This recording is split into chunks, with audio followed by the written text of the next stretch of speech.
Hello everyone, I am Anjali Tomar और आपका स्वागत है इकोनॉमिक्स के इस डिटेल्ड सेशन में। बच्चों, आज हम टॉपिक जो स्टार्ट कर रहे हैं वो रहेगा हमारा क्या, इंटरनेशनल ऑर्गेनाइजेशंस। ठीक है, ये एक ऐसा टॉपिक होता है जिसको इनडायरेक्ट या डायरेक्टली कई बार कनेक्ट करके एग्जाम में क्वेश्चन आ जाते हैं। जैसे कि क्या, जैसे कि किसी की स्थापना कब हुई, या इंडिया इसका मेंबर है या नहीं है, इत्यादि इत्यादि। मेंस की यदि हम बात करें तो जनरली होता क्या है कि किसी ऑर्गेनाइजेशन का यदि कभी डिसीजन आता है तो उसके एस्पेक्ट में कभी कभी गवर्नमेंट क्वेश्चन पूछ लेती है। क्वेश्चन पूछ लिया जाता है कि क्या आपको लगता है कि ये डिसीजन सही है, या भारत सरकार, यदि भारत किसी का मेंबर बन गया, मान लीजिए MTCR का मेंबर बन गया है या NSG का मेंबर बन गया है, इसके क्या फ़ायदे और क्या नुकसान है। तो इस तरीके के क्वेश्चन मेंस को कनेक्ट करते हुए आते हैं। ठीक है बेटा, ज़्यादा इंपॉर्टेंट मुझे लगता है ये प्री के एस्पेक्ट से है, तो आप थोड़ा सा फोकस करके ध्यान से इसको करेंगे।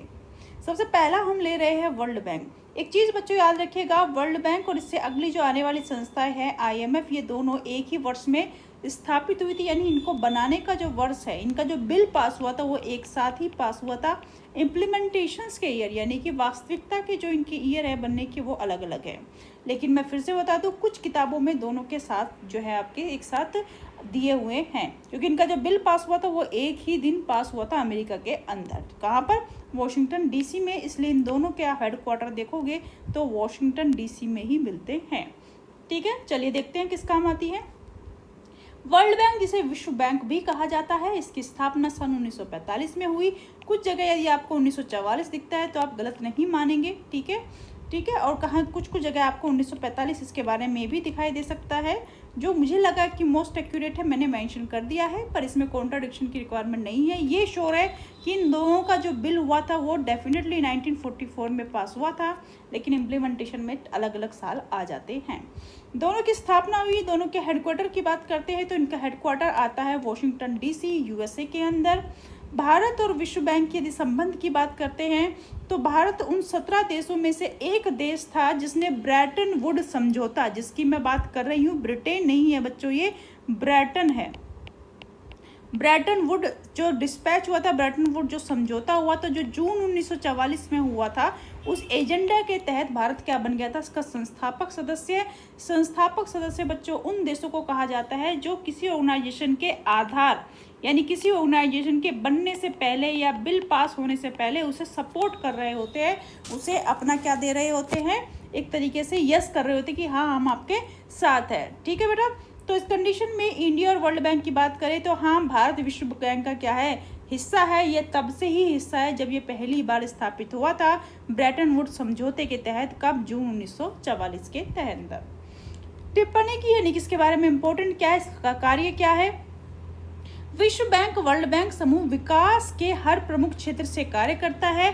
यह वित्तीय उत्पादों और तकनीकी सहायता की एक विस्तृत श्रृंखला है। वित्तीय उत्पादों और तकनीकी सहायता यानी किसी देश को यदि टेक्निकल सपोर्ट चाहिए, टेक्नोलॉजी वाइज कोई सपोर्ट चाहिए, यदि मान लीजिए कि हमारे इंडिया में क्या है, पानी की यदि प्रॉब्लम है और एक हमें क्या चाहिए, एक तरीके का सिस्टम चाहिए जिससे हम पानी क्या कर सके, कंजर्व कर सके, तो ये हमारी सहायता करेंगे। वित्तीय उत्पाद का मतलब यहाँ पे क्या हुआ कि कोई ऐसा बिजनेस, आपने देखा होगा कि भारत सरकार कई बार जब रोड का निर्माण करवाती है उसमें क्या होता है, विश्व बैंक का क्या होता है, अनुदान होता है। ये बहुत प्रोजेक्ट में आपने सुना होगा। तो ये क्या करता है कि यदि किसी का कोई वित्तीय उत्पाद बनाना है या कहीं तकनीकी सहायता की आवश्यकता है तो विश्व बैंक इसके साथ जितने भी सदस्य, मेंबर सदस्य हैं, उन सभी को क्या करता है, प्रदान करता है, क्या लोन प्रदान करता है। टोटल मिला के 189 सदस्य है। जनरली याद रखिएगा कि वर्ल्ड बैंक और इंटरनेशनल IMF बैंक के लगभग इक्वल ही सदस्य रहते हैं। कभी कभी कोई देश छोड़ के चला जाता है, वो एक अलग बात होती है। ठीक है, इसके बाद में क्या कर रहा है, वो देशों को उन चुनौतियों का सामना करने के लिए नवीन ज्ञान समाधान साझा करने के लिए क्या करता है, हेल्प करता है। तो वर्ल्ड बैंक एक तरीके से एक ऐसा बैंक हो गए जो अपने जितने भी इसके सदस्य मेंबर सदस्य हैं, जितने भी इसके सदस्य देश हैं, उन सभी को तकनीकी वित्तीय सहायता, जितनी भी उनको क्या चाहिए, नवीन ज्ञान चाहिए या कोई समस्या उसका समाधान चाहिए, इस सभी के लिए financial help plus technical help प्रदान करता है कौन, वर्ल्ड बैंक। एक और चीज़ फिर दोबारा से याद रखिएगा कि विश्व बैंक और IMF का जो स्थापना हुई थी वो ब्रेटन वुड समझौते के तहत एक ही किससे हुई थी, एक्ट से हुई थी, जो जून 1944 के अंदर पास हुआ था। नाम था ब्रेटन वुड डिस्पैच। क्या नाम था? Brayton Wood dispatch. इंग्लिश में सही लिखा है बच्चा। अब हम बात करेंगे IMF की, जिसे कहा जाता है अंतर्राष्ट्रीय मुद्रा कोष। क्या कहा जाता है हिंदी में? अंतर्राष्ट्रीय मुद्रा कोष। International monetary fund. बच्चों वैसे इस चैप्टर को जनरली पढ़ाते नहीं है, नोट्स दे देते हैं, पर मुझे ऐसा लगता है यदि आप एक दो टीचर यदि जब बोलता है तो एक दो लाइन एक दो शब्द ऐसे याद रह जाते हैं जिससे एग्जाम में इसको याद रखना पाना आसान हो जाता है। मेरे साथ ऐसा होता है, इसलिए मैंने इस चैप्टर को इंक्लूड कर लिया है ताकि आपको ऐसा ना लगे कि सिलेबस कहीं से कुछ भी छोड़ा गया है। मैंने सिलेबस कंप्लीट आपका कवर किया है। चलिए इसकी स्थापना की बात करें तो इसकी स्थापना भी सन 1944 के ब्रेटन वुड्स समझौते के तहत ही हुई थी। कुछ जगह 1945 भी लिखा हुआ है क्योंकि कुछ लोग मानते हैं इसका इम्प्लीमेंटेशन 1945 में हुआ था। हेडक्वार्टर इसका भी वही है, यानी कि वॉशिंगटन DC अमेरिका के अंदर। इसके सदस्य की बात करें, टोटल मिला के 189 सदस्य है। भारत भी इसका मेंबर है और भारत इसका भी संस्थापक मेंबर है क्योंकि समझौते के तहत भारत क्या था, इसके साथ पार्टिसिपेटरी था। IMF और वर्ल्ड बैंक की बात करें तो भारत क्या हुआ, 27 दिसंबर 1945 को जब इसका इम्प्लीमेंटेशन हो रहा था इसका सदस्य बन गया था। वही मैं जो आपको मैंने बोला कुछ लोगों ने 1945 लिखा हुआ है, तो यदि कंफ्यूजन हो तो मेरे हिसाब से जो आप याद रखिएगा, आप हमेशा ये बोलेगा सन 1944 में ब्रेटन वुड्स समझौता पास हुआ था। सन 1945 में दो नई संस्थाओं के रूप में ये जमीनी स्तर पर आया। किस किस के? वर्ल्ड बैंक और अंतर्राष्ट्रीय मुद्रा कोष के। टिप्पणी की बात करें, टिप्पणी का मतलब ये क्या काम करता है, तो IMF आपको क्या करता है, अंतर्राष्ट्रीय मौद्रिक प्रणाली की स्थिरता, यानी किसी भी देश का जो वित्तीय ढांचा है, किसी भी देश का जो वित्तीय ढांचा है उसकी स्थिरता को बनाने के लिए क्या करता है, सहायता करता है। अब मैं यदि आपसे क्वेश्चन पूछूं कि भारत का जो वित्तीय ढांचा है उसमें अस्थिरता कब आई, तो आपको याद आता होगा 1991 के अंदर भारत के अंदर अंतर्राष्ट्रीय मुद्रा कोष से हमने लोन लिया था क्योंकि हमारे देश के अंदर वित्तीय आपातकाल जैसी स्थिति हो गई थी और IMF ने ही हमें बोला था कि अपनी वित्तीय समस्या का समाधान करने के लिए अपनी बंद अर्थव्यवस्था को कैसी अर्थव्यवस्था में बदल दीजिए, खुली अर्थव्यवस्था में। याद आ रहा है? और जिसी के चलते क्या बोलते हैं, मनमोहन सिंह जी ने क्या लागू किया था, LPG, लिबरलाइजेशन, प्राइवेटाइजेशन, ग्लोबलाइजेशन, यानी कि उदारीकरण, निजीकरण और आपका वैश्वीकरण लागू किया था। तो ये वही IMF है जिसने सहायता की थी। कब? 1991 में। कब की थी? क्यों की थी? क्योंकि हमारा जो वित्तीय ढांचा था, किसी भी देश का जो वित्तीय ढांचा जब जब गड़बड़ाता है तब सहायता कौन करता है, IMF करता है। विनिमय की दो प्रणाली, अंतर्राष्ट्रीय भुगतान जो दो, इसके साथ ही IMF का एक काम और है बच्चों, यदि किन्हीं भी दो देशों के बीच में, किसी भी दो देशों के बीच में, मान लीजिए एक कंट्री 1 है और एक कंट्री 2 है, इनके बीच में कोई व्यापार हुआ है, किसी भी तरीके का व्यापार हुआ है और इन दोनों में यदि असमझ पैदा होती है, यानी किसी चीज़ पर विवाद उत्पन्न होता है, तो ये अपने विवाद का निपटारा करने के लिए IMF के नियमों को लागू कर सकते हैं या अपने विवाद को लेकर IMF के सामने जा सकते हैं कि इनमें से किसकी बात मानी जाए। तो इस तरीके का जो सहायता होता है वो प्रदान करता है कौन, IMF। तो IMF एक तरीके से क्या करेगा, वित्तीय ढांचे में आपको क्या करेगा, सॉल्यूशन भी देगा और कई बार क्या, बहुत बार IMF क्या देता है, आपको वित्तीय ऋण भी देता है। तो ये सारे काम रहे किसके, IMF के। तो अब मैं यदि आपसे पूछते हो IMF क्या करता है, तो आप बोलोगे किसी भी देश की जो इकोनॉमिकली यदि ढांचा स्थिर होता है, ध्यान रखिएगा केवल और केवल इकोनॉमिकली। यदि वर्ल्ड बैंक की बात करोगे, वर्ल्ड बैंक बात करता है किस पर, ये बात करता है स्वास्थ्य पर, ये बात करता है स्वास्थ्य पर, ये बात करता है शिक्षा पर, ये बात करता है विमेन एम्पावरमेंट पर, ये बात करता है आपका क्या, बच्चों की हेल्थ पर, हेल्थ एजुकेशन पर इत्यादि पर। लेकिन ये बात कर देगा, IMF की बात करूँगी, ये केवल और केवल किस पे बात करेगा, इकोनॉमिक स्ट्रक्चर पर बात करेगा, किसकी, देश की। यानी देश में यदि वित्तीय अस्थिरता है तो कोई ना कोई ये तो सॉल्यूशन देगा या ये क्या करेगा, ऋण देगा, या दो देशों के बीच में यदि किसी भी चीज़ का विनिमय का क्या है, कुछ विवाद है तो उसको सुलझाने में भी हेल्प करता है कौन, IMF। तो इस मुझे लगता है यहाँ पे IMF का आपका मोटा मोटा स्ट्रक्चर आपको समझ में आता होगा। ठीक है बच्चों, अब चलते हैं थोड़ा आगे। अब अगली संस्था हमारी कौन सी आती है उस पर हम देखते हैं। अगली संस्था आती है बच्चों आपका क्या, WTO, वर्ल्ड ट्रेड ऑर्गेनाइजेशन। पहला और आखिरी पॉइंट जो सबसे इंपॉर्टेंट है, WTO, वर्ल्ड ट्रेड ऑर्गेनाइजेशन, यानी कि विश्व व्यापार संगठन, यानी कि विश्व व्यापार संगठन। क्या ये हमेशा से विश्व व्यापार संगठन था? आप बोलोगे नहीं, सन 1995 से पहले भी यह था, पर इसका नाम था GATT। क्या नाम था? GATT, general agreement on trade and tariff. क्या नाम था? General agreement on trade and tariff, ठीक है बेटा। तो गेट जो था सन 1995 में इसका नाम परिवर्तित कर दिया गया, इसको क्या बोला गया, WTO, वर्ल्ड ट्रेड ऑर्गेनाइजेशन। तो इस हिसाब से इसकी स्थापना कब हुई, 1 जनवरी 1995 में। इसका हेडक्वार्टर है आपके जिनेवा, जो कि स्विट्जरलैंड के अंदर है। इसके कुल मिलाकर बहरहाल जो मेंबर है वो है बेटा 164 इसके मेंबर है। 22 देशों की सरकारें ऑब्जर्वर है, जिसका मतलब होता है पर्यवेक्षक, यानी कि क्या करती है, निगरानी रखती है कि कहीं कुछ गलत ना हो रहा हो। कुछ अपडेट उन्होंने दिया है कि 2016 में लाइबेरिया एक देश जो इसका मेंबर बना है, और 2016 में ही अफगानिस्तान मेंबर बन गया है किसका, वर्ल्ड ट्रेड ऑर्गेनाइजेशन का। अब सबसे बड़ा काम किया कि क्यों इस संस्था का प्रयोग किया है, तो आपको इसमें शब्द में से एक चीज़ दिखाई दे रही होगी अच्छे से, ट्रेड। ये बात कर रहा है किसकी बेटा, ट्रेड की। ये बात कर रहा है किसकी, व्यापार की, यानी अंतर्राष्ट्रीय व्यापार के। यदि कोई भी अंतर्राष्ट्रीय स्तर का व्यापार हो रहा है, तो अंतर्राष्ट्रीय स्तर का यदि कोई व्यापार है, तो आप बताओ कि किस करेंसी में होगा, यानी किस मुद्रा में होगा। मुद्रा का जो विनिमय रहेगा, यानी कितना रुपया कितने डॉलर में होगा, मुद्रा का विनिमय किस आधार पर होगा, ये डिसाइड करता है, ठीक है। और साथ ही साथ में क्या करता है, जो आपका व्यापार होना है उसके नियम कौन डिसाइड करता है, ये करता है। और साथ ही साथ यदि कोई मुद्दा आता है, किसी दो देशों की झड़प होती है, वो तो एक दूसरे से खुश नहीं है, या किसी एक देश ने दूसरे देश से क्या ले लिया, उत्पादन दे तो लिया है पर उसका पेमेंट नहीं किया है, तो ये सारे काम कौन करेगा, WTO, वर्ल्ड ट्रेड ऑर्गेनाइजेशन। और कितने व्यापारिक सदस्य बन गए हैं इसके, 164 मेंबर इसके बन गए हैं।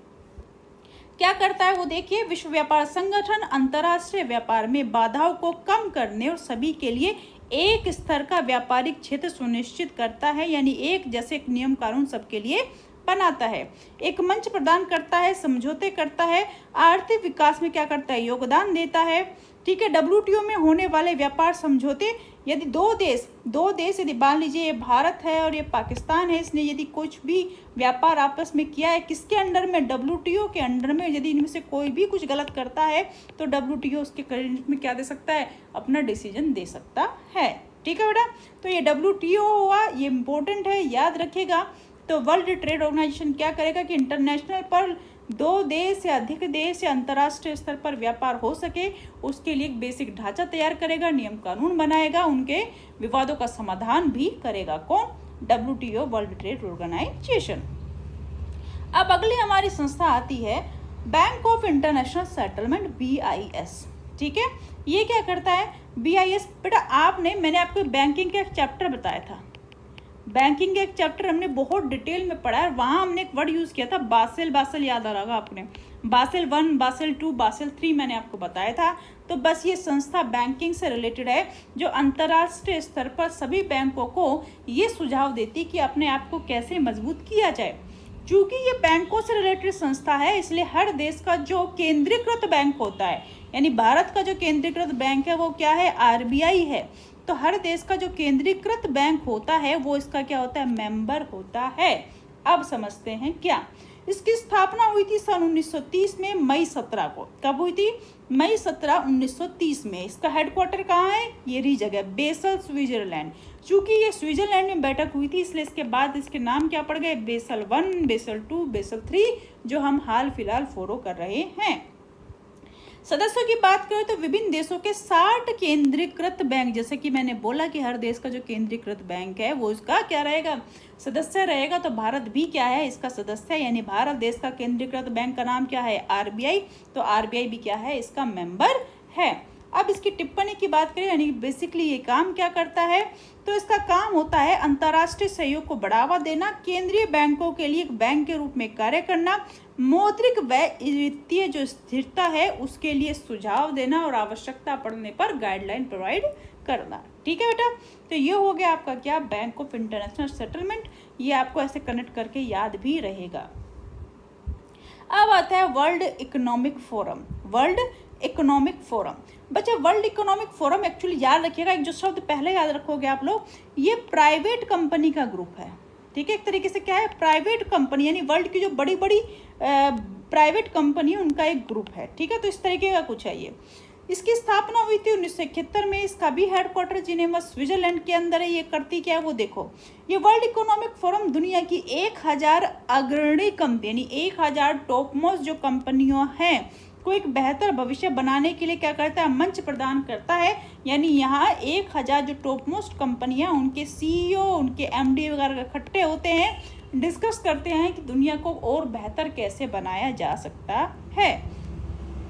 एक सदस्य संगठन के रूप में फोरम परियोजनाएं व्यवसायों को ऑनलाइन ऑनलाइन उद्योग क्षेत्रीय प्रणाली मुद्दों पर सहायता प्रदान करता है। जैसे कि मैंने बोला कि अपने अपने देश में आप क्या क्या आप हेल्प कर सकते हो या किसी भी उत्पादन से किसी भी देश की कैसे सहायता की जाती है, ये सारा डिस्कशन यहाँ किया जाता है। ये क्या करता है आप देखिएगा, ये पब्लिक प्राइवेट कॉरपोरेशन की तरह काम करता है, यानी गवर्नमेंट के साथ मिलकर काम करना चाहता है, यानी देश को या फिर किसी भी समस्या से देश को निकालने की क्या करता है, ये सुझाव देता है। इस सरकार ने एक और जो चीज़ की थी, इन्हीं 1000 जो अग्रणी कंपनी है इनको मेंबर बनाया गया है भारत सरकार की तरफ से। किससे, संयुक्त राष्ट्र की जलवायु परिवर्तन का भी क्या बनाया गया, मेंबर बनाया गया। अब इस छोटी सी चीज़ को यहाँ रखो, क्वेश्चन कैसे आता है।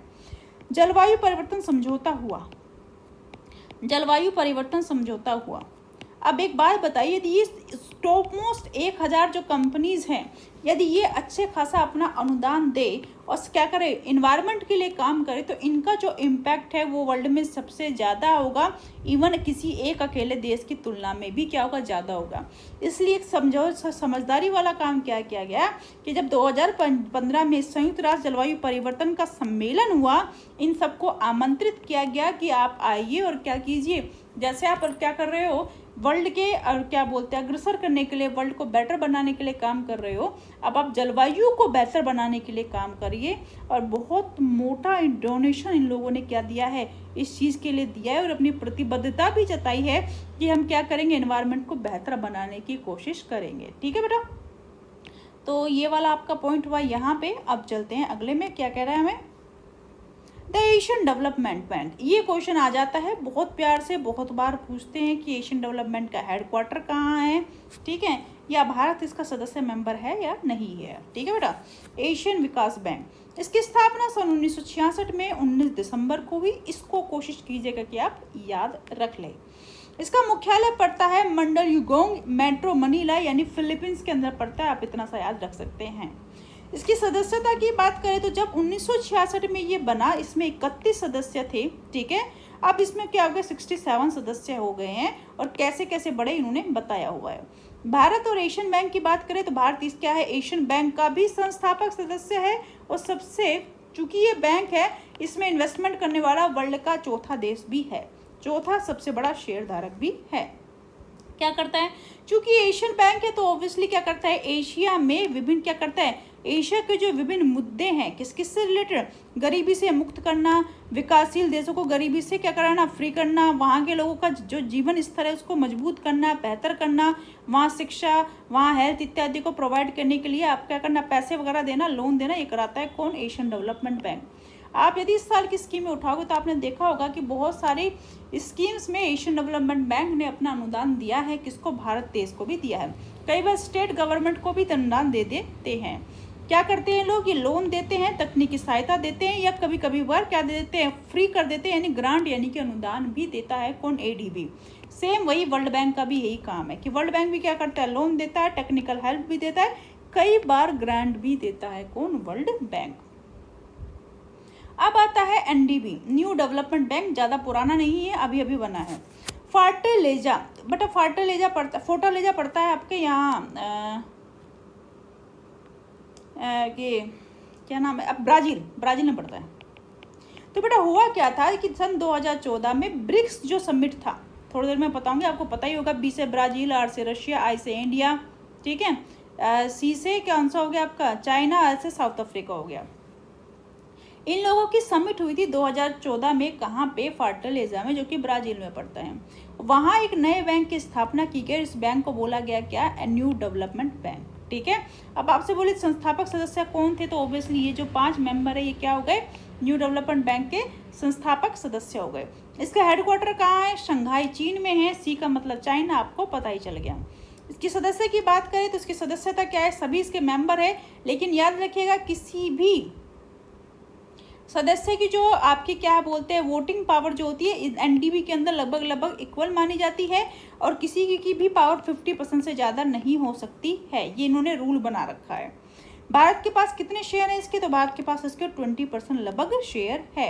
एनडीबी करता क्या है, लगभग वही काम करता है जो आपका बात करता है कौन, वर्ल्ड बैंक करता है, जो आपका कौन करता है, एशियन डेवलपमेंट बैंक करता है। ठीक है, लेकिन इसका कार्य क्षेत्र ज़्यादातर कहाँ सीमित रहेगा, ब्रिक्स देशों तक सीमित रहेगा। ठीक है, जब एडीबी की बात करोगे तो एशियन देशों तक रहेगा, जब वर्ल्ड बैंक की बात करोगे तो पूरे विश्व तक रहेगा। ठीक है, अब आता है next Asian infrastructure investment bank. तो एशिया के इंफ्रास्ट्रक्चर को मजबूत बनाने के लिए निवेश करने वाला बैंक क्या कहलाया आपका, AIIB। और जैसे ही हमने इसको समझा तो हमें समझ में आया कि AIIB क्या करता है कि एशिया में जो इंफ्रास्ट्रक्चर है यानी संस्थागत सुविधाएं यानी कि क्या, सड़क बनाना, स्वास्थ्य, पानी, जितनी भी आपकी प्राथमिक सुविधा जो होती है इसको बेहतर बनाने के लिए या इसको स्थापित करने के लिए निवेश करने वाला बैंक यानी कि लोन देने वाला एक तरीके का बैंक। इसकी स्थापना हुई 16/16 को यानी 16 जनवरी 2016 को। ठीक है, इसका बिल जो पास हुआ था अगेन 25 दिसंबर 2015 को पास हुआ था। इसका भी हेडक्वार्टर कहाँ है, बीजिंग चाइना में। तो यदि मैं आपसे पूछूं दो चीज़ों के हेडक्वार्टर अभी तक हमने चाइना में पढ़े तो आप बोलोगे क्या, एक तो था एनडीबी न्यू डेवलपमेंट बैंक और दूसरा क्या था AIIB। इन दोनों के हेडक्वार्टर क्या है, बीजिंग चाइना के अंदर। इसके सदस्य की बात करें तो 56 सदस्य हैं। सदस्य राज्य है, राज्य का मतलब आपका यहाँ पे देश है। 56 इसके टोटल मिला के इसमें क्या है, देश है। किस देश ने इसमें कितना फंड दे रखा है, तो बस मोटा मोटा याद रखना है कि चीन ने सबसे ज़्यादा आपको क्या दे रखा है, इसके अंदर फंड दे रखा है। दूसरे नंबर पर आ जाता है क्या, भारत। टिप्पणी की बात करें यानी कि ये जो आपका बैंक है इंफ्रास्ट्रक्चर बैंक है, कौन कौन सी बुनियादी सुविधाओं के लिए ऋण देता है, तो ये देता है ऊर्जा के लिए ऋण देता है, परिवहन के लिए, दूरसंचार के लिए, ग्रामीण बुनियादी ढांचे के लिए, कृषि विकास के लिए, जल आपूर्ति और स्वच्छता के लिए, पर्यावरण संरक्षण और शहरी विकास के लिए इत्यादि के लिए कौन देता है ऋण, आपका AIIB, जिसका हेडक्वार्टर है आपके चीन शंघाई के अंदर। यूरोपियन यूनियन हाल फिलहाल तो नहीं लेकिन 1-2 साल पहले काफ़ी चर्चा में रहा क्योंकि यूरोपियन यूनियन से एक सदस्य ने अपनी क्या कर ली थी, सदस्यता समाप्त कर ली थी। उसका नाम है इंग्लैंड यानी कि UK, यूनाइटेड किंगडम ने। तो यदि इसकी बात करें ये कब बना, तो 1 नवंबर 1993 में इसकी स्थापना हुई थी। इसका हेडक्वार्टर है ब्रुसेल्स, बेल्जियम के अंदर। टोटल मिला के इसके 28 सदस्य थे। अब बच्चों है कितने, 27 एग्जाम में पेपर में क्वेश्चन आ जाए तो याद रखिएगा कि इंग्लैंड को यानी कि यूनाइटेड किंगडम को हटाने के बाद यूरोपियन यूनियन में बचे हुए सदस्य कितने हो गए, 27 देश सदस्य रह गए हैं। तो इन्होंने वही बताया कि यूनाइटेड किंगडम ने यूरोपीय संघ से वापस की प्रक्रिया शुरू कर ली है। बहरहाल वो समाप्त हो चुकी है और वो उससे अलग हो चुका है। प्रोबेशन पीरियड में चल रहा है 1 साल के। प्रोबेशन पीरियड का मतलब 1 साल के अंदर वो अपने समझौते क्या करेगा, धीरे धीरे खत्म करेगा और अपनी इकोनॉमी को ट्रांसफर करेगा किस पे, अन्य वर्ल्ड के देशों के साथ। अब आता है Asian bank, association of south east Asian. अब यहाँ पे क्या लिखा हुआ है, साउथ ईस्ट एशियन यानी कि दक्षिण पूर्वी देशों का, यानी एक ऐसा एसोसिएशन है, एक ऐसा लोगों का, ऐसे देशों का एक ग्रुप है जो कि दक्षिणी पूर्वी देश है। अब मैं आपसे पूछूं दक्षिणी पूर्वी देश कौन कौन से हैं, तो याद रखिएगा Indonesia, Malaysia, Philippines, Singapore, Thailand, Brunei, Cambodia, Laos, Myanmar, Vietnam. अब आप इसमें भारत ढूंढोगे तो आपको भारत नहीं पड़ेगा क्योंकि भारत दक्षिण पूर्वी देशों का मेंबर नहीं है। इसकी स्थापना सन 1967 में हुई। इसका हेडक्वार्टर आपके जकार्ता इंडोनेशिया में आ जाता है। इसका काम क्या है, ये जो इतने सारे देश हैं, जो इसके इतने मेंबर देश है, इन देशों की सरकारी और अंतर सरकारी क्या करते हैं, इस समझौते को क्या करता है, सहयोग को बढ़ावा देता है। साथ ही इन देशों के बीच में आर्थिक, सामाजिक और सैन्य सांस्कृतिक एकीकरण को क्या करता है, आपको सुविधा देता है। यानी एक तरीके से कह सकते हैं एक समन्वय स्थापित करता है इन देशों के मध्य। कौन, एशियन बैंक। इसलिए पूछ लिया जाता है एशियन एसोसिएशन, जो एशियान जो मेंबर है उसमें इंडिया है या नहीं है। इसके चेयरमैन बच्चों बहरहाल है रेडिड्रो दुतरे, और जो सेक्रेटरी है यानी कि सेक्रेटरी महासचिव है इसके ले लुओंगमिन है। ठीक है बेटा, तो याद रखिएगा रोडिग्रो दुतरे जो रशियन है ये, और ये बाकी ये मुझे नहीं पता कौन से हैं। सार्क, इसकी full form the most favourite question है एग्जाम वालों का कि सार्क की फुल फॉर्म क्या होती है। तो इसकी फुल फॉर्म होती है बेटा South Asian association regional corporation. Regional corporation, तो South Asian association of regional corporation कब बना? 1985। ये याद रखना है, बिल्कुल नहीं भूलना है, बिल्कुल बिल्कुल बिल्कुल भी नहीं भूलना है, ये बहुत ही इंपॉर्टेंट है।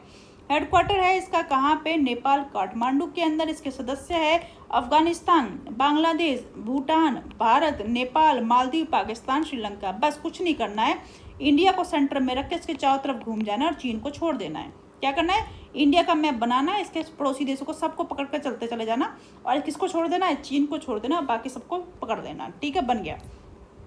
कब बना? 2006 में बना। इसका काम क्या था? चाइना को बॉयकॉट करना ही मेन काम था। इस संगठन को बनाने का मेन काम ही क्या था? चाइना को बॉयकॉट करना, यानी कि क्या करना? चाइना को छोड़कर जितने भी बचे हुए देश हैं इनके मध्य अच्छे से क्या करना? व्यापार को, सुविधा को बढ़ाना, व्यापारिक जो रिश्ते हैं, इनके आर्थिक जो स्थिति है उसको बेहतर करने के लिए बनाया गया क्या? सार्क। तो जब भी कभी नींद में भी आप सार्क सुनो ना, तो बस एक ही चीज रखना, चाइना किसी भी हालत में नहीं हो। सार्क के पीछे चाइना है, चाइना इसका मेंबर बिल्कुल भी नहीं होगा, किसी हालत में नहीं होगा। और हेडक्वार्टर कहाँ रहेगा इसका? नेपाल काठमांडू के अंदर।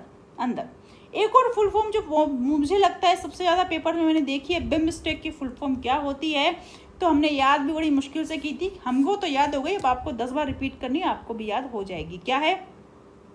और हिंदी वाले बच्चे इंग्लिश में याद करोगे, क्योंकि इंग्लिश में याद करना आसान है। Bay of Bengal initiative for multi sectoral technical and economical cooperation. क्या है? Bay of Bengal initiative for multi sectoral and technical and economical corporation. एक एक शब्द को लिख के याद रखो। Bay of Bengal initiative for multi sectoral, mistake, मैं यहाँ देख के फिर बोलती हूँ। Bay of Bengal initiative for multi sectoral, ये एक साथ, हाँ यहाँ कंफ्यूजन होगा, multi sectoral technical and economical corporation. ठीक है, ये कहलाता है बच्चों क्या? मिस्टेक। इसकी स्थापना हुई थी 1997 में। इसका हेडक्वार्टर है ढाका, बांग्लादेश में। एक ही हेडक्वार्टर है बांग्लादेश में, आराम से चिल मारो। बी से बांग्लादेश, बी से बेमिस्टेक, बस याद रखना, बी से बांग्लादेश और बी से बेमिस्टेक। सदस्य कौन है? भारत है, बांग्लादेश है, श्रीलंका है, म्यांमार है, थाईलैंड है, भूटान है, नेपाल है। ठीक है, यदि मैं बोलूँ कौन कौन से देश इसके ऊपर से कंपैरिजन किया जाए कौन कौन से नहीं है, तो आप देखोगे इसके अंदर पाकिस्तान नहीं है, आप देखोगे इसके अंदर मालदीव नहीं है, आप देखोगे इसके अंदर अफगानिस्तान नहीं है। ठीक है, और टोटल मिला के सारे बेसिक सा कॉन्सेप्ट ये है, जो भी बंगाल की खाड़ी के आसपास के देश है, क्योंकि ये सारे के सारे कहाँ पड़ गए आपके, कहाँ चले गए सब के सब, ये आपके पहुंच गए अरब सागर के अंदर, तो ये सारे इसके मेंबर नहीं बनेंगे। बंगाल की खाड़ी के आसपास जितने भी देश हैं उनका ये ग्रुप क्या कहलाता है? बिम्स्टेक कहलाता है। बंगाल की खाड़ी पर निर्भर देशों का ये ग्रुप है। इसका काम बेसिकली यही है कि बंगाल की खाड़ी में उपस्थित संसाधनों को किस तरीके से मिलजुल कर प्रयोग किया जाए और बेहतर विकास को सुनिश्चित किया जाए। फिर आता है बच्चा SCO, संघाई कॉरपोरेशन ऑर्गेनाइजेशन। इसकी स्थापना हुई थी 2001 में 15 जून को। इसका हेडक्वार्टर भी बीजिंग चाइना में। इससे पहले आपने 2 और पढ़े थे, NDB का था, AIIB का था, न्यू डेवलपमेंट बैंक का था, आप क्या था, association on infrastructure development bank का, AIIB का था, और SCO का था। यानी 3 चीज़ें हो गई जिनका हेडक्वार्टर कहाँ पे है? चाइना के अंदर। तो चाइना भाई तो पक्का से इसके मेंबर होगा। चाइना है, कजाकिस्तान, किर्गिस्तान, रूस, तजाकिस्तान, उज्बेकिस्तान, भारत और पाकिस्तान। एक छोटी सी बात याद रखना, जो मोटी मोटी बातें देखो, रूस याद रखना है, भारत याद रखना है, पाकिस्तान याद रखना है, चीन याद रखना है। ठीक है, तो भारत और रूस 2 दोस्त, और ये 2 दोस्त इधर की तरफ, सबके सब मेंबर है किसमें? SCO के अंदर। फिर आता है नाटो, वर्ल्ड का एक अकेला सैन्य ग्रुप, जहां हर देश की सेना, जो उसके मेंबर बन जाते हैं, उन देश की सेना इकट्ठा होकर एक देश पे यदि अटैक हो जाता है, कहा जाता है कि यदि आपने नाटो के किसी एक देश के ऊपर अटैक कर दिया, तो इस संगठन में जितने भी देश हैं, उन सभी देशों के जो सैन्य है, जो सभी देशों की जो सेना है, वो आपके अगेंस्ट खड़ी हो जाएगी। तो ये इम्पोर्टेंट है। ठीक है, आपने देखा होगा नाटो में जनरली क्या आता है? नॉर्थ अटलांटिक ट्रीटी ऑर्गेनाइजेशन, यानी जो अटलांटिक सी का नॉर्थ वाला हिस्सा है, उत्तर वाला हिस्सा है, सिर्फ वही देश क्या बन सकते हैं इसके मेंबर। लेकिन अब आपको स्टोरी बताती हूँ मैं। आपको पता है कि उत्तरी कोरिया और दक्षिण कोरिया में लड़ाई चलती रहती है, बिल्कुल बेसिक सी बात है भाई, चलती रहती है। और उत्तरी कोरिया वाले दक्षिण कोरिया वालों के पीछे पड़े रहते हैं, परेशान करके रखा इसको। अब उत्तरी कोरिया वालों को रोकने के लिए क्या किया गया, अमेरिका ने इसको बना दिया किसका मेंबर, नाटो का।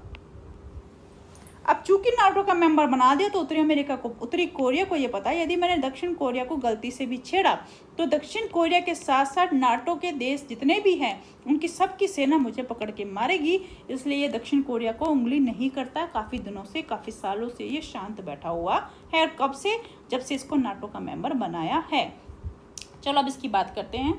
इसकी स्थापना हुई थी 4 अप्रैल 1949 में। इसका जो आपका हेडक्वार्टर है वो है ब्रुसेल्स यानी कि बेल्जियम के अंदर। सदस्यों की बात करें, इसके क्या है 29 स्वतंत्र सदस्य देश इसके क्या है इसमें शामिल है, जिसमें उत्तरी अमेरिका, यूरोप के काफ़ी देश हैं। नाटो मैंने आपको बता दिया कि इसके अंदर क्या होता है जनरली, कि यदि आप किसी एक देश पर अटैक करोगे तो बाकी सभी देश आपके क्या कर देंगे, इस पर अटैक कर सकते हैं। NSG जो बहुत ही फेमस हुआ था जब इंडिया इसका मेंबर बना नहीं था एक्चुअली, इंडिया को उसका मेंबर बनाने की कोशिश की जा रही थी। क्या इशू था, क्यों नहीं बना था, मैं भी बताती हूँ। अब क्या करता है बच्चों वो सुनो। NSG की बात करें तो उसकी स्थापना सन 1974 में हुई थी। भारत किसका सदस्य नहीं है NSG के बारे में। यह परमाणु आपूर्तिकर्ता देशों से जुड़ा हुआ एक ग्रुप है जिसके अंदर जो परमाणु हथियार है, उनकी जो टेक्निक है, उसकी सामग्री है, उसके जो उपकरण है, और परमाणु के हथियारों को और प्रसार करने से रोका जाता है किसके अंदर, NSG के अंदर। इंडिया ने इसलिए मेंबरशिप नहीं ली क्योंकि इंडिया यदि न्यूक्लियर एनर्जी की बात करें, अभी तक हमने अपनी न्यूक्लियर एनर्जी को प्रॉपर तरीके से या न्यूक्लियर वेपन को प्रॉपर तरीके से ना तो यूटिलाइज किया, ना ही हमने उसको गलत तरीके से प्रयोग किया है। भारत सरकार बहरहाल अपनी टेक्निकली जो अपनी टेक्निकलिटीज़ हैं, जो अपनी टेक्निक है, एज वेल एज अपने हथियारों के बारे में प्रॉपर तरीके से ओपन में जानकारी देने में अभी इंटरेस्टेड नहीं है, इसलिए भारत सरकार ने क्या कर दिया, मना कर दिया। साथ ही साथ में जब आप NSG पे साइन कर रहे थे तो एक तरीके से NPT पे साइन कर रहे थे, नॉन प्रोलिफरेशन ट्रीटी, परमाणु अप्रसार संधि। इसका मतलब ये था कि आपके पास जितने हथियार है उससे ज़्यादा आप हथियार नहीं बनाओगे। भारत ने बोला कि मेरे पास, मेरे देश के लिए मुझे नहीं लगता अभी तक इनफ हथियार है, यदि मैं इस पर साइन कर दूंगा तो मैं और हथियार नहीं बना पाऊंगा, इसलिए मैं इसके साइन नहीं करूंगा। इसलिए भारत NSG का मेंबर नहीं बना है। इसके बाद आता है ISGA। बेटा ये इंटरनेशनल एक तरीके से जस्टिस हेडक्वार्टर है, और एक तरीके से बात करें तो UN का एक क्या है, सब्सिडरी संस्था है। इसका आपका हेडक्वार्टर पड़ जाता है आपका हेग, नीदरलैंड में। इंडिया मेंबर है, जो भी आपके यूनाइटेड नेशन के मेंबर है सभी इसके मेंबर है। ये क्या करता है, यदि दो देशों के बीच में कोई लड़ाई वड़ाई हो जाती है तो अंतर्राष्ट्रीय कानून के अनुसार राज्यों यानी कि देशों के मध्य यदि कोई कानूनी विवाद हो जाता है तो उस पर क्या करता है, सुनवाई करता है। कुछ ज़्यादा खास नहीं है। और ये जो उनकी कार्रवाई होती है, जो ये डिसीजन देते हैं वो सलाहकारी होता है। ऐसा नहीं होता कि कल भारत देश को पनिशमेंट दे दी, 10 साल की सज़ा दे दी, या भारत देश को 10,000 करोड़ का जुर्माना देना पड़ेगा, ऐसा नहीं होता है। सिर्फ बताता है कि आपने गलत किया। वैसे जनरली सभी देश इस चीज़ को मान लेते हैं, ठीक है। फिर आता है the collective security treaty organisation. ये हुआ था 15 मई 1992 में। 7 अक्टूबर 2002 को प्रॉपर तरीके से इसको क्या किया, ज़मीनी स्तर पर बनाया गया। इसका हेडक्वार्टर रूस मॉस्को के अंदर है। इसके 6 मेंबर और 2 ऑब्जर्वर देश हैं। ज़्यादातर आपने नाम नहीं सुना होगा क्योंकि ये रूस बेस है। रूस अपनी इन्फॉर्मेशन को थोड़ा सा सब कहते हैं हाइड्री में रखता है और ज़्यादा फेमस भी नहीं, बार बार इसके समिट भी नहीं होते हैं। फिर आता है इरीना, ये इंपॉर्टेंट है। इसकी स्थापना 2009 में हुई थी, अबू धाबी यूनाइटेड अरब अमीरात यानी UAE के अंदर हुई थी। भारत इसका क्या है, मेंबर है। ये बेसिकली बात क्या करता है, जो आपकी ऊर्जा है, जो आपकी एनर्जी है, चाहे वो किसी भी फॉर्म की एनर्जी हो, उसको किस तरीके से बढ़ाया जा सके, उसमें कौन कौन सी टेक्निक यूज़ की जा सके, इसके बारे में बात करता है इरीना। तो इसके बारे में क्या लिखा है, पढ़ लेते हैं। एक स्थायी ऊर्जा भविष्य के लिए अपने संक्रमण में देशों को समर्थन करता है। यानी कोई देश जो डीजल यूज़ कर रहा है वो जाके बोल रहा है कि भाई मुझे क्या करना है, मुझे सोलर एनर्जी यूज़ करनी है, तो डीजल से जब वो सोलर में कन्वर्ट होगा उसको जो भी सहायता चाहिए होगी या किस किस टेक्निक की रिक्वायरमेंट होगी वो सारी सहायता प्रदान करता है कौन, इरीना, ठीक है। प्रौद्योगिकी, संसाधन, वित्तीय ज्ञान भंडार, अंतर्राष्ट्रीय सहयोग के लिए काम करता है। एमनेस्टी इंटरनेशनल, ये क्वेश्चन बहुत बार बच्चों ने पूछा है, मुझे व्हाट्सएप भी आते हैं कि मैम एमनेस्टी का मतलब क्या होता है। बेटा एमनेस्टी जहाँ भी वर्ड सुनोगे ह्यूमैनिटी से रिलेटेड होता है। एमनेस्टी मतलब ह्यूमैनिटी से रिलेटेड होता है। इसकी स्थापना सन 1961 में हुई थी। हेडक्वार्टर याद रखिएगा लंदन में है, क्योंकि एमनेस्टी इंटरनेशनल किस चीज़ से संबंधित है, ये क्वेश्चन पूछ के बोर हो चुके। अब जनरल क्वेश्चन क्या पूछ सकते हैं, अब ये पूछ सकते हैं कि हेडक्वार्टर क्या है और क्या कार्य करता है। तो बच्चे याद रखिएगा, ये मानव अधिकारों पर केंद्रित है। वर्ल्ड में कहीं भी यदि हम क्या हो रहा है, आपका मानव अधिकारों का दुरुपयोग हो रहा है तो उनको क्या करना है, रोकना, उनको समाप्त करने के लिए काम करता है कौन, एमनेस्टी। एक और बहुत अच्छा क्वेश्चन जो मुझे लगता है कि इंडिया में एमनेस्टी का जो हेडक्वार्टर है वो बेंगलोर में है, तो आप ये 2 हेडक्वार्टर याद रख सकते हैं। ठीक है बेटा। फिर आया एमटीसीआर, जिसका इंडिया मेंबर बन चुका है 2016 में। 1987 में क्या होती है, इसकी स्थापना हुई थी। एमटीसीआर का बच्चा बेसिकली काम ये है कि कोई भी ऐसा इक्विपमेंट या कोई भी ऐसी चीज़ जो मानव रहित है, कोई भी ऐसी चीज़ जो मानव रहित। अब आप सोचो, यदि आपको न्यूक्लियर बॉम्ब फेंकना है, ठीक है, तो आप क्या करोगे, जनरली कोशिश करोगे कि भाई साहब हम तो अपना इंसान नहीं भेज रहे, हम तो नॉन जो क्या बोलते हैं मानव रहित जो विमान है उसमें न्यूक्लियर बॉम्ब रखते हैं और दूसरे देश में फेंक देते हैं, ताकि कि हमारे यहाँ तो कोई नहीं मरे, उधर जो मर जाए मर जाए। तो इसका काम, एमटीसीआर का काम यही है कि ऐसा मानव रहित कोई विमान या कोई भी ऐसा इक्विपमेंट नहीं बनने देना है जो कि 300 किलोमीटर और 500 किलोग्राम पेलोड का वजन ले जाने से ज़्यादा सक्षम हो। यानी कि ऐसा कोई भी विमान या कोई भी यंत्र ना बने जो क्या कर सके, इतना न्यूक्लियर वेपन का वजन और प्लस इतने किलोमीटर की दूरी क्या कर सके, तय कर सके। इसके अंदर उन्होंने क्या किया, सभी तरीके के हथियार को इसमें इंक्लूड कराया। यानी कहने का इतना सा मतलब है कि ये वर्ल्ड के अंदर किसी भी तरीके से न्यूक्लियर वेपन का प्रयोग ना हो, और उसके अंदर एक प्रॉपर उन्होंने क्या बनाया कि कोई भी इस तरीके का इक्विपमेंट, हथियार या कोई विमान या कुछ भी आप मिसाइल नहीं बनेगी जो मानव रहित हो, इसकी क्या कैपेसिटी इससे ज़्यादा की हो, ये एक तरीके से डिफाइन किया है। अच्छा, एक और याद रखिएगा बच्चा, इसके अंदर 35 सदस्य है। फिर आता है इंटरनेशनल एटॉमिक परमाणु एनर्जी का एक ग्रुप है। सन 1957 में इसकी स्थापना हुई। इसका जो हेडक्वार्टर पड़ता है आपका वियना, ऑस्ट्रिया में है। इसका जो हेड है वो यूकिया अमानो है। भारत इसका भी सदस्य है। इसका बेसिकली काम ये है कि इंटरनेशनल लेवल पर जितनी भी न्यूक्लियर एनर्जी है उसको पीस के लिए, शांति के लिए, यानी उससे बिजली बनाया जाए, लोगों की हेल्प की जाए, व्हीकल बनाया जाए, इस तरीके से कैसे प्रयोग किया जाए, इसका काम करता है कौन, IAEA, international atomic energy agency. और मुझे लगता है अब सबसे इम्पोर्टेंट और लास्ट हमारा आता है ISA, जो भारत ने शुरुआत की थी फ्रांस के साथ मिलकर 2015 में। इंटरनेशनल सोलर अलायंस, और एक अकेला ऐसा अंतर्राष्ट्रीय संस्थान जिसका हेडक्वार्टर भारत के अंदर है। कहाँ, गुरुग्राम के अंदर, बिल्कुल नहीं भूलना है। तो इंटरनेशनल सोलर अलायंस, अंतर्राष्ट्रीय सोलर संगठन की स्थापना 2015 में, हेडक्वार्टर गुरुग्राम के अंदर है। भारत संस्थापक मेंबर है, डेफिनेट संस्थापक मेंबर है। भारत और फ्रांस ने ही मिलकर ही बनाया था। एक छोटी सी चीज़ याद रखिएगा बच्चों, चूँकि आपने ज्योग्राफी पढ़ी होगी, मुझे नहीं लगता मैं आपको ज़्यादा चीज़ से पढ़ाऊँगी, पर बस थोड़ा सा बता रही हूँ। ये है बेटा 0 डिग्री लाइन, और ये हमारे सन भगवान। अब आपसे मैं पूछूं कि सबसे ज़्यादा लाइट कहाँ देंगे, तो आपको सबको पता है कि 0 डिग्री लाइन, जिसको विषुवत रेखा भी कहा जाता है, जिसे इक्वेटर लाइन भी कहा जाता है, उस पर सबसे ज़्यादा लाइट रहेगी। और सबसे ज़्यादा कहाँ से रहेगी, 23 ऊपर तक और 23 नीचे रहे, टॉपिक ऑफ कैप्रिकॉर्न और टॉपिक ऑफ कैंसर, यानी कि मकर रेखा और कर्क रेखा के बीच में ये रहेगी बस। तो ISA ने यही बोला कि जो देश इस दोनों लाइनों के बीच में पड़ते हैं, नीचे तो कम ही पड़ते हैं, ऊपर ज़्यादा पड़ते हैं, जो भी देश इसके बीच में पड़ते हैं वो सारे इसके मेंबर होंगे। किसके, आपके ISA के मेंबर होंगे। लेकिन 2021 का जब समिट हुआ, 2020-21 का जब समिट हुआ, तो ये जो लिमिट है वो हटा दी गई है। अंतर्राष्ट्रीय स्तर पर कोई भी सदस्य बन सकता है किसका, ISA का।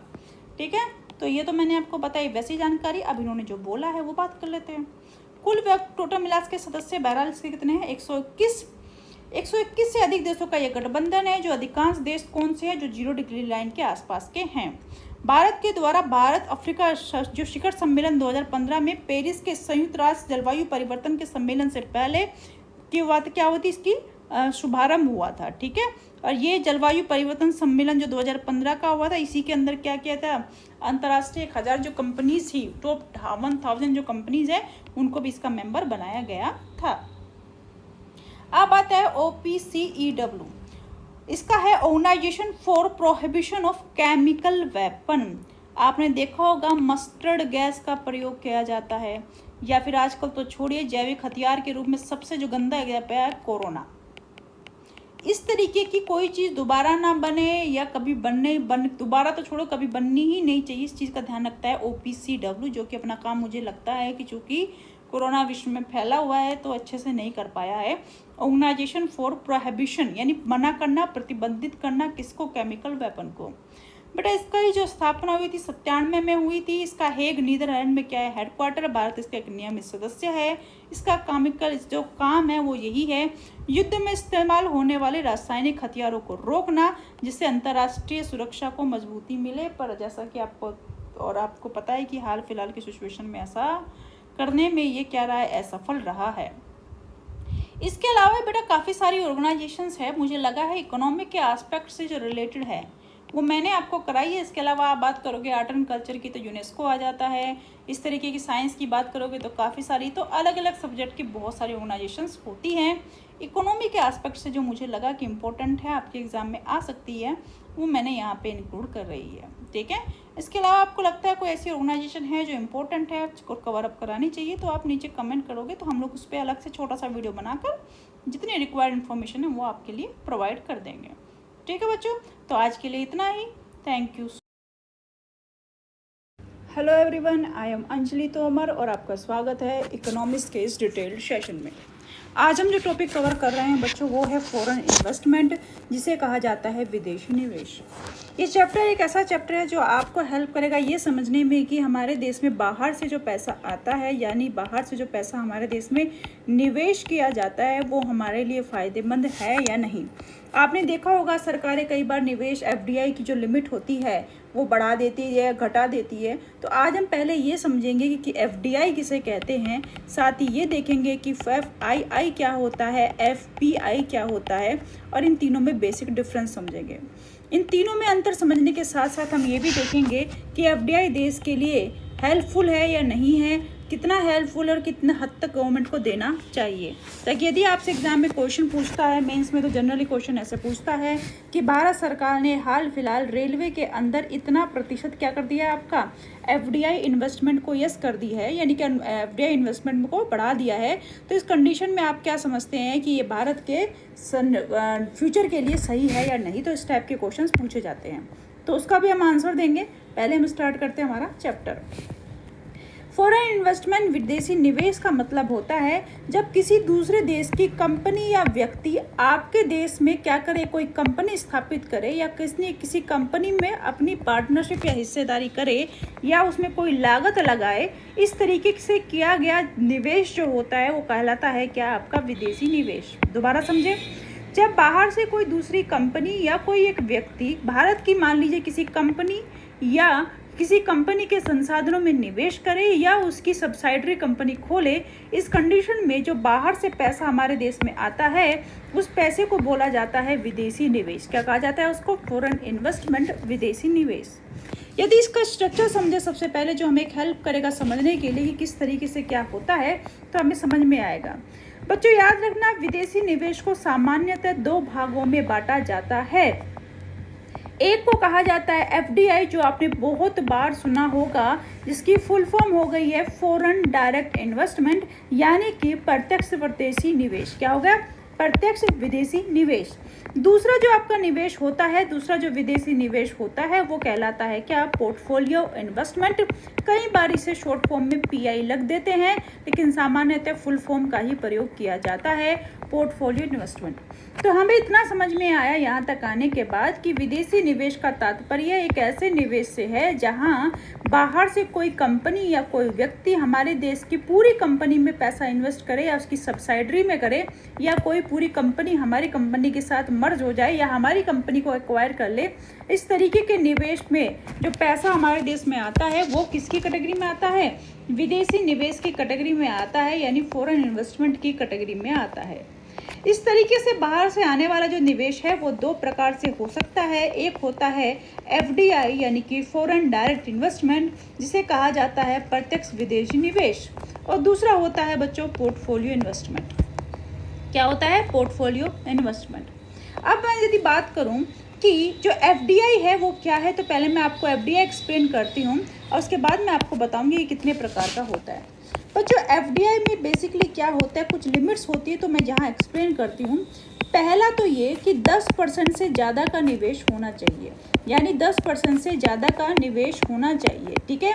मान लीजिए किसी एबीसी कंपनी में किसी बाहर के व्यक्ति एक्स ने पैसा निवेश किया, तो वो पूरी कंपनी का यदि 100% हिस्सा है, उसमें 10% से कितना होना चाहिए, ज़्यादा का होना चाहिए। पहली कंडीशन तो होती है ये।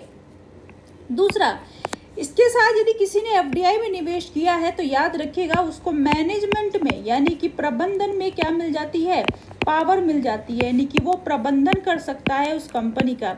यानी यदि हमारे देश में बाहर से कोई निवेश कर रहा है तो याद रखिएगा उसको भारत में उस कंपनी का प्रबंधन करने की पावर मिल जाती है।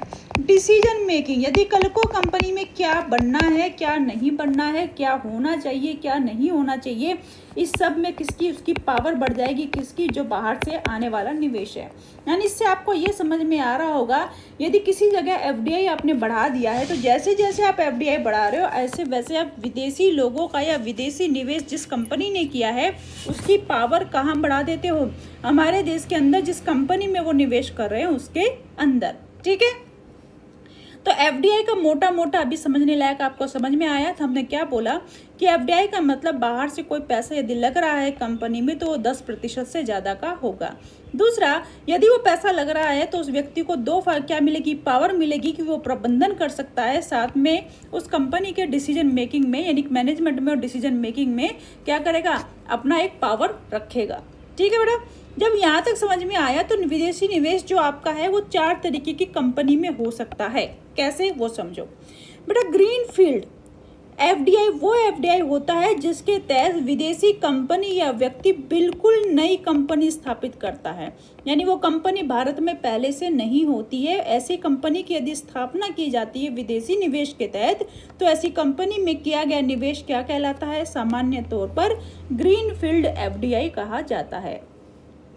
ब्राउन फील्ड एफडीआई की यदि मैं बात करूं तो ब्राउन फील्ड एफडीआई ऐसा होता है कि मान लीजिए हमारे देश में कोई ऐसा क्षेत्र है, मान लीजिए यदि वैसे बहरा सरकार ने रेलवे में अलाउ किया है, कोई ऐसा क्षेत्र जो क्या है पहले से स्थापित है लेकिन जर्जर अवस्था में जा रहा है, या उसके अंदर से भारत सरकार को या किसी प्राइवेट कंपनी को उतना उत्पादन या लाभ नहीं हो रहा है जितना वो सोच रहे हैं, तो इस तरीके की कंपनी या इस तरीके के क्षेत्र में जब विदेशी निवेश किया जाता है यह सोचकर कि ये कंपनी या ये क्षेत्र किस में चला जाएगा, अब फायदे की स्थिति में चला जाएगा, तो ऐसी स्थिति में किया गया बाहरी कंपनी का निवेश क्या कहलाएगा, आपका ब्राउन फील्ड एफडीआई, ठीक है बेटा। जॉइंट वेंचर के अंदर बेसिकली बाहर की कंपनी भारत के साथ किसी कंपनी में क्या कर लेती है, जॉइंट कर लेती है, यानी कि दो मिलके एक उत्पाद की स्थापना कर देती है। जैसे कि आपने देखा होगा कि पहले सोनी और एरिक्सन एक थी कंपनी जो आपकी क्या करती थी, साथ में काम करती थी, ठीक है, दो कंपनी एक साथ काम करती थी, तो वो एक तरीके का क्या हो गया, जॉइंट वेंचर हो गया है। बहरहाल टाटा के साथ बहुत सारी बाहर की कंपनी क्या कर रही है, जॉइंट वेंचर के रूप में काम करती है, ठीक है। मर्जर और एक्वायर में बाहर की कंपनी आपके देश की किसी कंपनी का अपने में विलय कर लेती है, क्या कर लेती है, अपने आप में मिला लेती है और उसके बदले में आपको कुछ पैसा देती है, और वो किस कंडीशन में आता है, आपका मर्जर और एक्वायर एफडीआई के अंदर आता है। कुछ जगह पर इन दोनों को एक माना जाता है, पर मैंने जितना डिस्ट्रीब्यूशन होता है मैंने प्रॉपर तरीके से आपको बता दिया है। एक बार हम दोबारा इस चीज़ को समझते हैं क्योंकि चैप्टर बिल्कुल आसान है, बस एक बार आपको समझने की देरी है, फिर इसमें कुछ चैप्टर में नहीं है, टेक्निकल कुछ नहीं बचता है इसमें। तो हमने क्या बोला कि हमारा जो चैप्टर है वो है विदेशी निवेश। विदेशी निवेश के चैप्टर में हम बेसिकली ये देखने वाले हैं कि हमारे देश में बाहर से कोई कंपनी या कोई व्यक्ति पैसा यदि लगाता है तो उससे क्या होता है और किस तरीके से हमारे देश में पैसा लगता है। तो हमने बताया कि भाई हमारे देश में पैसा दो तरीके से लग सकता है। एक होता है एफडीआई यानी कि फॉरेन डायरेक्ट इन्वेस्टमेंट, प्रत्यक्ष विदेशी निवेश। दूसरा होता है आपका क्या, पोर्टफोलियो इन्वेस्टमेंट यानी कि पोर्टफोलियो निवेश। सबसे पहले हमने एफडीआई डिस्कस किया कि यदि कोई व्यक्ति एफडीआई में पैसा निवेश करता है तो उसके पास में क्या होता है, पहली बात तो उसका पैसा 10% से ज़्यादा का होना चाहिए। दूसरी बात उसे मैनेजमेंट में क्या मिल जाएगी बच्चों, पावर मिल जाएगी, मैनेजमेंट यानी प्रबंधन में पावर मिल जाएगी, और उसे डिसीजन मेकिंग में यानी उस कंपनी के फ्यूचर में क्या करना चाहिए और क्या नहीं इसके बारे में वो क्या कर सकता है, डिसाइड कर सकता है, ठीक है। अब यदि बात करें कि एफडीआई कितने प्रकार का हो सकता है, तो हमने बोला कि 4 प्रकार का एफडीआई हो सकता है। बिल्कुल नई कंपनी की स्थापना हो बाहर के पैसे से तो कहलाएगा ग्रीनफील्ड एफडीआई। कोई पुरानी कंपनी जर्जर अवस्था में है, उससे कोई उत्पादन या लाभ नहीं हो रहा है और वो कंपनी ये सोच के एफडीआई करवाती है कि भाई हम क्या हो जाएंगे, लाभ में आ जाएंगे। जब बाहर की कंपनी किसी भारतीय कंपनी या सरकार के साथ मिलकर कोई उद्यम स्टार्ट करे तो वो कहलाता है जॉइंट वेंचर। मर्जर एक्वायर के अंदर होता है किसी भारतीय कंपनी को कोई बाहरी कंपनी या कोई बाहरी व्यक्ति, विदेशी व्यक्ति उसको खरीद लेता है, तो वो इस कैटेगरी के अंदर आता है। अब आता है बेटा पोर्टफोलियो इन्वेस्टमेंट। यदि मैं बात करूं पोर्टफोलियो इन्वेस्टमेंट की, तो पहले इन दोनों में फर्क समझो, उसके बाद हम बात करेंगे आगे। एफडीआई में आपको समझ में आया कि 3 कंडीशन थी। एफडीआई के अंदर क्या थी, 3 कंडीशन थी कि भाई 10% का निवेश होना चाहिए। यहाँ 10% वाली कोई कंडीशन नहीं है, ठीक है। प्लस यहाँ सीधा निवेश नहीं होता, यहाँ किसी कंपनी के यानी किसी भारतीय कंपनी के शेयर्स या बॉन्ड या डिबेंचर्स खरीदे जाते हैं, यानी जो भी आपकी क्या हो गई, आपकी सिक्योरिटीज होगी वो खरीदी जाती है। तो ये जो इन्वेस्टमेंट होता है ये किस में किया जाता है, शेयर्स में, बॉन्ड्स में या डिबेंचर में किया जाता है। तीसरी बात, ना तो यहाँ मैनेजमेंट में रोल होता है और ना ही यहाँ डिसीजन मेकिंग में रोल होता है। तो इस हिसाब से आप देखोगे तो आपका जो एफडीआई वाले व्यक्ति है वो भारत में क्या रखते हैं, पावर रखते हैं जिस कंपनी में वो निवेश करते हैं।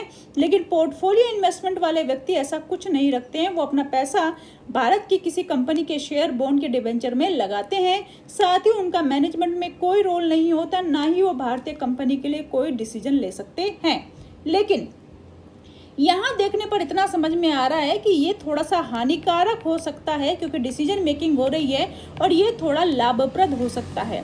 लेकिन अब मैं दोबारा आपको यदि ये बताऊं कि जो एफडीआई होता है, जो ये फॉरेन डायरेक्ट इन्वेस्टमेंट होता है, ये लंबे समय का इन्वेस्टमेंट होता है, लॉन्ग टर्म इन्वेस्टमेंट होता है। और जब किसी देश के अंदर लंबे समय के लिए पैसा निवेशित किया जाता है तो उससे उद्योग स्थापित होते हैं, उससे लोगों को रोजगार मिलता है।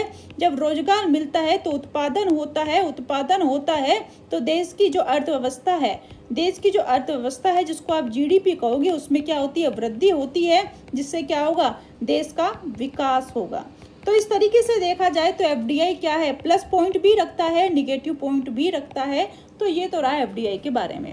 तो यदि अब आपसे पूछे कि एफडीआई सकारात्मक है कि नकारात्मक है, तो आप दोनों पक्षों को एक्सप्लेन कर सकते हो कि इस मामले में ये सकारात्मक है क्योंकि भारतीय अर्थव्यवस्था को क्या कर रही है, सपोर्ट कर रहा है। लेकिन कुछ मामलों में नकारात्मक भी हो सकता है। इसलिए कुछ ऐसे क्षेत्र जैसे कि रक्षा क्षेत्र या कुछ ऐसे क्षेत्र जिनमें जहां पर एफडीआई अलाउ नहीं करना चाहिए सरकार को, उनको संरक्षित रखना चाहिए। वहीं पोर्टफोलियो इन्वेस्टमेंट की बात करें कि इनको डिसीजन मेकिंग की पावर नहीं होती, लेकिन ये सारा पैसा कहाँ लगाते हैं, शेयर बाजार में लगाते हैं। और ये सिर्फ एक ही पर्पज से पैसा लगाते हैं कि लाभ कमाओ और चलो, लाभ कमाओ और बाजार छोड़ो, लाभ कमा कर क्या कर दो, बाजार छोड़ दो। तो इस कंडीशन में क्या होता है कि मान लीजिए भारत की किसी बड़ी कंपनी में या भारत की बहुत सुपर 10 कंपनी या ऊपर की जो 10 कंपनी, उन लोगों में एफपीआई आपका इन्वेस्टमेंट हुआ, पोर्टफोलियो आपका इन्वेस्टमेंट हुआ। यदि ऐसा इन्वेस्टमेंट होता है और ये एकदम से अपना पैसा निकाल लेते हैं तो भारतीय शेयर बाजार धड़ाम से नीचे गिर पड़ता है। ये इसका नेगेटिव पॉइंट हो जाता है।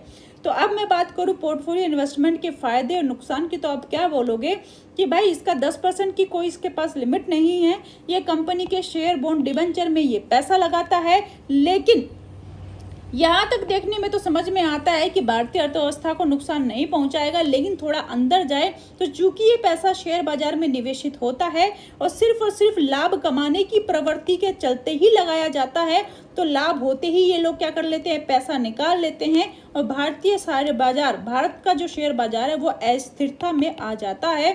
तो इसका भी क्या होगा, प्लस पॉइंट होगा और इसके भी माइनस पॉइंट हमारे पास आ जाते हैं। अब इसके अंदर चलते हैं कि इसके अंदर ये क्या कह रहा है।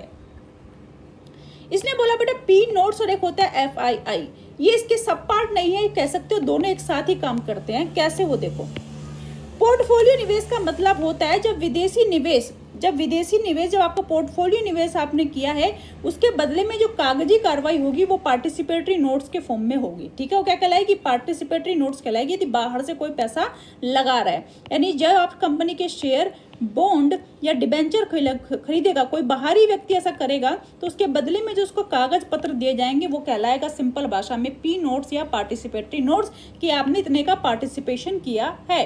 FII क्या होते हैं बेटा? ये पार्टिसिपेटरी नोट्स को बुलाने वाले या विदेशी निवेशकों को आकर्षित करने वाली संस्थाएं होती है। जैसे कि आपने देखा होगा कि कुछ इंश्योरेंस कंपनीज बोलती है कि आप हमें पैसा दे दीजिए, हम बाहरी लोगों का आपका पैसा इन्वेस्टमेंट कराएंगे। क्या कुछ म्यूचुअल फंड वाले लोग भी ऐसा करते हैं, कुछ बैंक भी ऐसा करते हैं। तो वो सारे इंश्योरेंस कंपनीज, वो सारे म्यूचुअल फंड कंपनीज, वो सारे बैंक जो किसी का पैसा यानी जो विदेशी पैसा हमारे देश की कंपनियों में निवेशित कराने में सहायता करती हैं, वो कहलाती है क्या?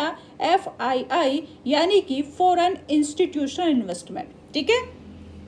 तो बाहर से यदि मान लीजिए व्यक्ति एक्स ने पैसा लगाया, तो जिसने मान लीजिए शेयर, बॉन्ड या डिबेंचर में से कुछ खरीदा, उसके बदले में जो उसे मिला वो क्या कहलाएगा? पी नोट्स यानी पार्टिसिपेटरी नोट्स। ठीक है। लेकिन इसको बुलाकर जो लेके आया, वो जो कंपनी बुला के लेके आया, चाहे वो इंश्योरेंस कंपनी बुलाई हो, चाहे फ्यूचर क्या बोलते हैं म्यूचुअल फंड ने बुलाया हो, चाहे बैंक ने बुलाया हो, ये सारे क्या कहलाएंगे? FII, foreign institutional investment. तो ये था होल सोल स्ट्रक्चर किसका? फॉरेन इन्वेस्टमेंट का। बस अब हमने इन्हीं चीज़ों को एक्सप्लेन किया है नीचे, और आपको ये डायग्राम हम लोग ऑब्वियसली नोट्स में दे देंगे, तो आपको यहाँ पे अब मुझे नहीं लगता कोई कॉम्प्लिकेशन रहेगा। ठीक है। अब इन्होंने एक डिफरेंस दिया है कि FII और पोर्टफोलियो निवेश में क्या डिफरेंस होता है, तो मैंने आपको ऑलरेडी बता दिया है, इसके बाद भी हम बता देते हैं। यदि आपको विदेशी निवेश करना है, यानी हम किसकी बात कर रहे हैं बच्चों? हम इसकी बात कर रहे हैं। हम दोनों में, इस दोनों में डिफरेंस समझ रहे हैं, मैंने आपको पहले ही बता दिया, एक बार और यहाँ पर देख लेते हैं। यदि आपको हमारे देश के अंदर FDI करना है तो 10% वाली कंडीशन आपको याद होगी। ठीक है, कि इससे ज़्यादा का निवेश होना चाहिए। एक और चीज़ ये बता रहे हैं कि यदि आपको FDI करना है तो यहाँ सरकार की अनुमति लेनी होगी। इसलिए आप हमेशा देखते हो बजट के बाद भारत सरकार ने FDI इंश्योरेंस में 100% कर दिया है, भारत सरकार ने टेलीकॉम में FDI 100% कर दिया। सरकार क्यों कर रही है? क्योंकि FDI की परमिशन केवल कौन ग्रांट कर सकता है, कौन प्रदान कर सकता है? भारत सरकार। तो FDI यदि आपको करना है तो आपको परमिशन किससे लेनी पड़ेगी? भारतीय सरकार से आपको परमिशन लेनी पड़ेगी। ठीक है। यहाँ यदि आपको इन्वेस्टमेंट करना है तो चूंकि आप शेयर बाजार में निवेशित कर रहे हो, याद आ रहा है आपको मैंने क्या कहा था कि यहाँ शेयर बाजार में निवेश होता है, तो यहाँ परमिशन किसकी होगी बेटा? शेयर बाजार की अथॉरिटी, जिसका नाम क्या है? SEBI, security and exchange board of India, भारतीय प्रतिभूति नियामक बोर्ड। ठीक है, भारतीय प्रतिभूति नियामक बोर्ड से आपको क्या लेनी पड़ेगी? परमिशन लेनी पड़ेगी। जैसा कि मैंने आपको बताया कि FDI का निवेश हमेशा क्या होगा? दीर्घकालीन होगा। दीर्घकालीन निवेश होगा तो देश में उद्योग धंधे आएंगे, उद्योग धंधे आएंगे तो रोजगार होगा, इत्यादि इत्यादि मैंने बताया था। वहीं मैंने पोर्टफोलियो इन्वेस्टमेंट के लिए ये बताया था क्योंकि ये शेयर बाजार में लगता है और लाभ होते ही क्या कर लेते हैं? अपना पैसा निकाल लेते हैं, इसलिए ये निवेश क्या कहलाता है? आपका अल्पकालीन निवेश की कैटेगरी में रखा जाता है। यदि किसी देश में बच्चों FDI हो रहा है तो ऑब्वियसली क्या होगा? जैसे मैंने बोला उद्योग धंधे हो रहे हैं तो रोजगार होगा, रोजगार से उत्पादन होगा, देश से उत्पादन बढ़ेगा तो देश की GDP बढ़ेगी और यानी कि देश का विकास होगा।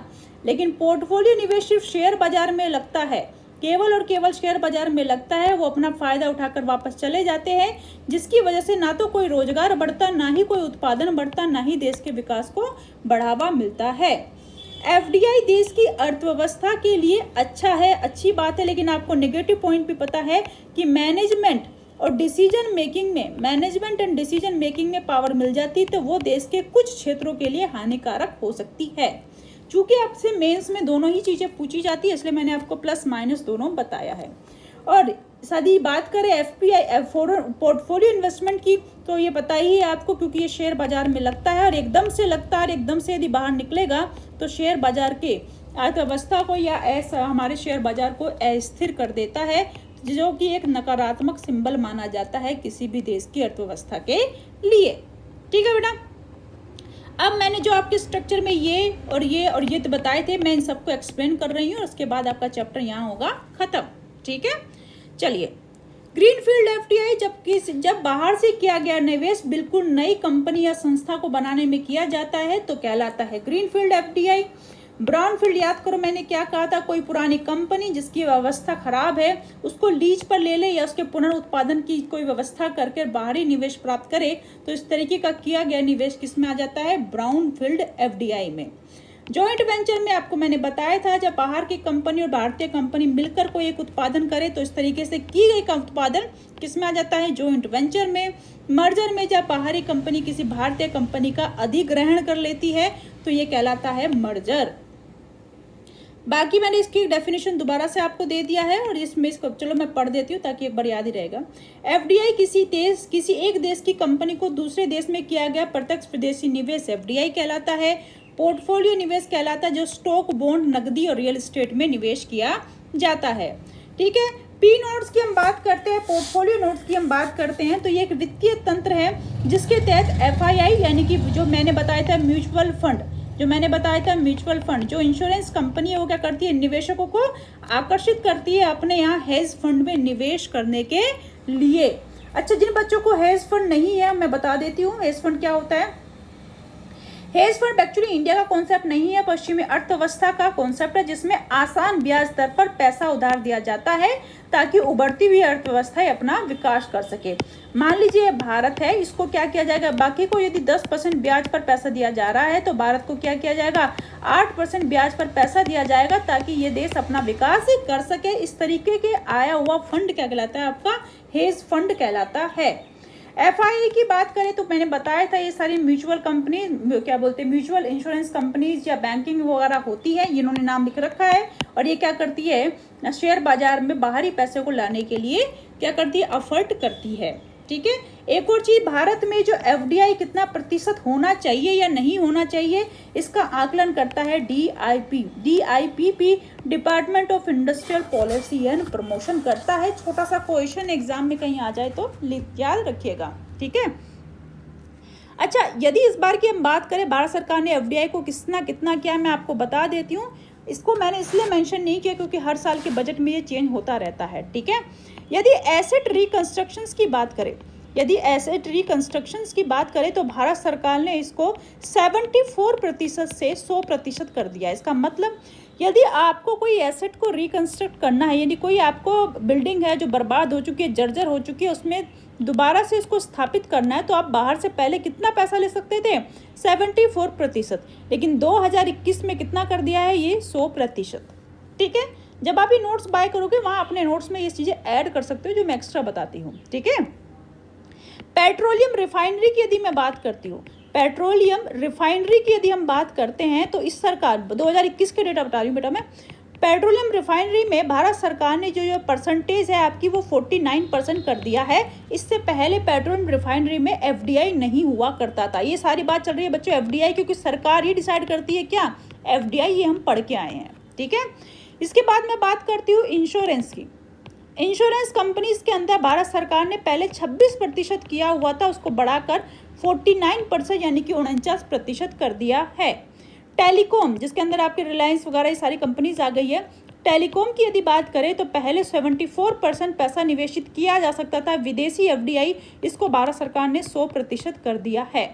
ठीक है, इसके अलावा बात करें कोरियर सेवा की, जो आप कोरियर कंपनीज देखिए ना आपके यहाँ पे कि आपने कभी कभी किया होगा कोई कोरियर, थी उसकी बात कर रहा है। कोरियर जो सर्विस है इससे पहले इसमें विदेशी एफडीआई नहीं था, अब भारत सरकार ने इसको 100% कर दिया है।